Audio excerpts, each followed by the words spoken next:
ओम पूर्णमदः पूर्णमिदं पूर्णात् पूर्णमुदच्यते पूर्णस्य पूर्णमादाय पूर्णमेवावशिष्यते। ओम शांति शांति शांति।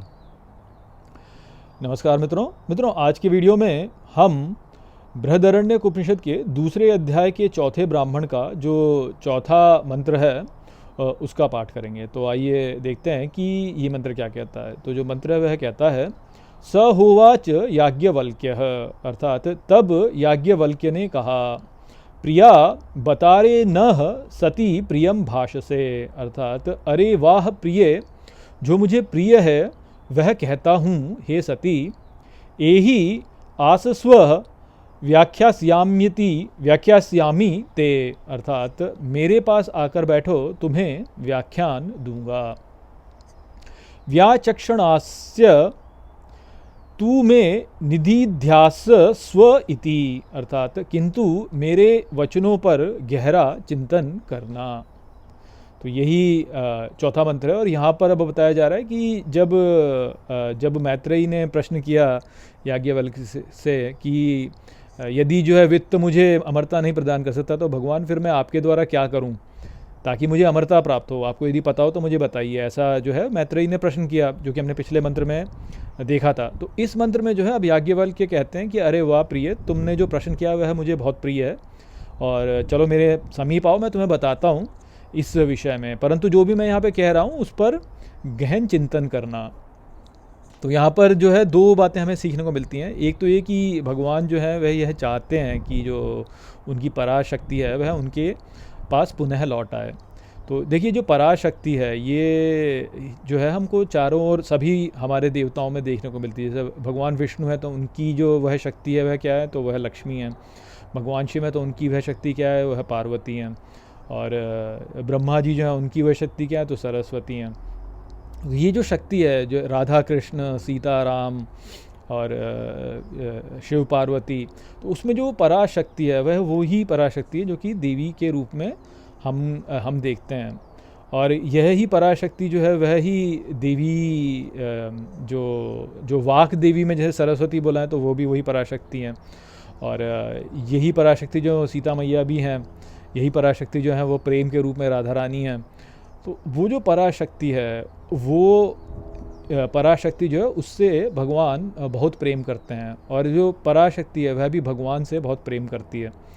और इन कथाओं में जैसे हम देखते हैं ना कि जो जैसे रामायण है उसमें ये कि रावण ने जो है सीता का अपहरण कर लिया, तो क्या वो वही है कि जो पराशक्ति है उसको वो जो है अहंकार में और इन सब में जो है वह जब फंस गई तो वह ही वास्तव में वो बात होती है। और ये भी दिखाया जाता है कि पराशक्ति और भगवान का पूरा मिलन जो है वो कभी दिखाया नहीं जाता। क्यों नहीं दिखाया जाता? क्योंकि इस संसार में जो हम देखते हैं वो यही है कि भगवान और उनकी शक्ति जो है वह एक दूसरे के साथ में नहीं हो पाते हैं। और सभी कथाओं में यही दिखाया जाता है कि वह जो शक्ति है उनका मिलन कहाँ हुआ, तो परलोक में होता है। जैसे राधा कृष्ण तो बोला जाता है कि परलोक में जाके वह फिर विष्णु और लक्ष्मी के रूप में मिल गए।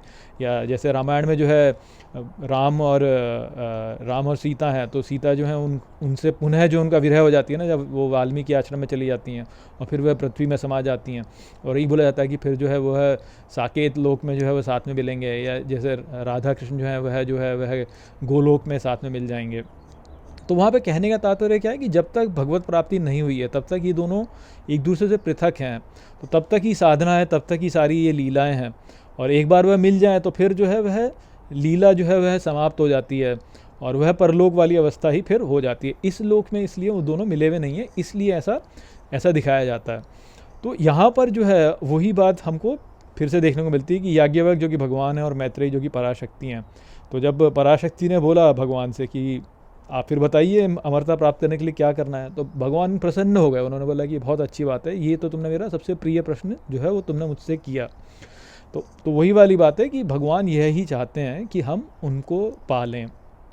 तो पराशक्ति जो है वह भगवान से मिल जाए, यही बात है, यही कर्तव्य है वास्तव में।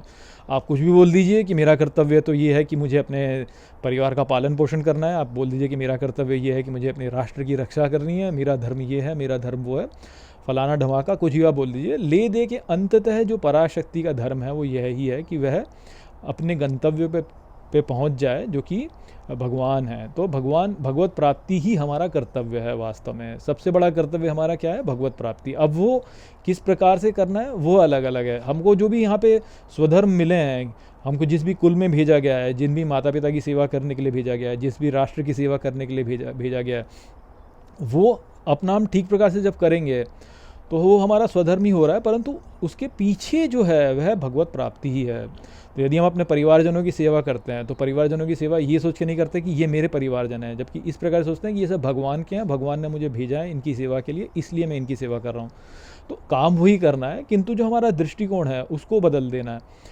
ये नहीं सोचना कि ये मेरे हैं, ये सोचना है कि ये भगवान के हैं और इनकी सेवा के लिए भगवान ने मुझे भेजा है, मैं भगवान का हूँ तो इनकी सेवा कर रहा हूँ। बस इस प्रकार का भाव रख करके जो है हमारे सारे कर्तव्य होते हैं। परंतु जो मूल में कर्तव्य है वो क्या है? वो मूल में कर्तव्य है कि हमें भगवत प्राप्ति करनी है। तो हम भगवान की पराशक्ति हैं और हमारा जो ब्याह है वह भगवान के साथ में ही होना है, और जो भी हमारे संबंधी जन यहाँ पे हैं वैसा भगवान के ही संबंधी हैं। तो इस कारण से, क्योंकि जैसे एक स्त्री का जब अपने पति से विवाह होता है तो वह अपने पति के घर के जितने भी संबंधी होते हैं उनकी सेवा करती है, ठीक उसी प्रकार से हम भगवान की पराशक्ति होकर के उनके जनों की सेवा कर रहे हैं, ये मनोभाव रखना है। तो इस प्रकार से जो है मनोभाव हमको रखना है। तो भगवान वही चाहते हैं, भगवान चाहते हैं कि वह हम उनको प्राप्त कर लें। तो इसीलिए तो उन्होंने ये सारे ग्रंथ भेजे हैं, जितनी भी श्रुतियाँ आती हैं ये इसीलिए तो आती हैं, क्योंकि भगवान ये चाहते हैं कि हम उन्हें पालें। तो इसलिए वह इन ग्रंथों को, इन श्रुतियों को हमारे लिए भेजते हैं, ताकि वो सोचते हैं कि जीव को ये समझ में आए कि भाई संकेत मिले उन्हें, ताकि वह मेरी ओर आकृष्ट हों। और इसीलिए यहाँ पे बोला जा रहा है भगवान के द्वारा, याज्ञवल्क्य कह रहे हैं कि किंतु मेरे वचनों पर गहरा चिंतन करना।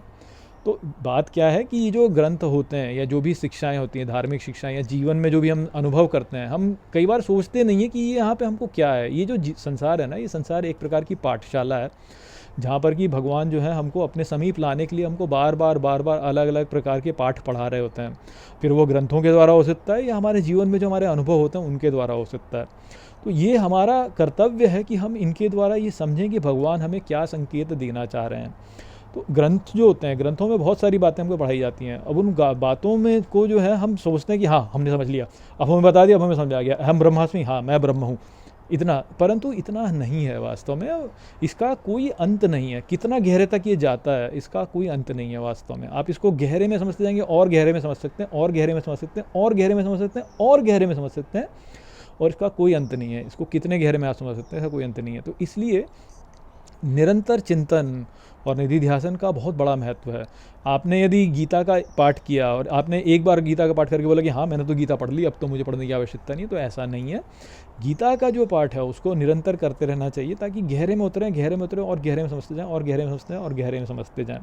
और ऐसा ही सभी ग्रंथों के साथ में है। यहाँ पर मैं जो व्याख्यान आपको देता हूँ, ये व्याख्यान जो है, मैं ये कभी नहीं कहता हूँ कि ये व्याख्यान जो है पूरा संपूर्णता से है और मैंने बहुत अच्छे से जो है आपको पूरे गहरे में सब कुछ समझा दिया, अब इससे आगे आपको समझने की कोई आवश्यकता नहीं है। मैं ऐसा कभी नहीं कहूँगा, क्योंकि ऐसा है नहीं। इनके कितने गहरे अर्थ हैं हमें पता ही नहीं है वास्तव में, कितने गहरे अर्थ इनके हो सकते हैं।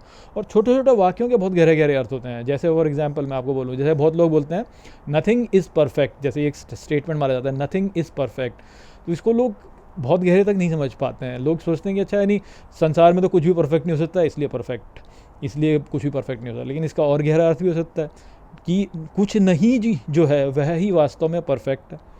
गहरा अर्थ इस प्रकार से हो सकता है।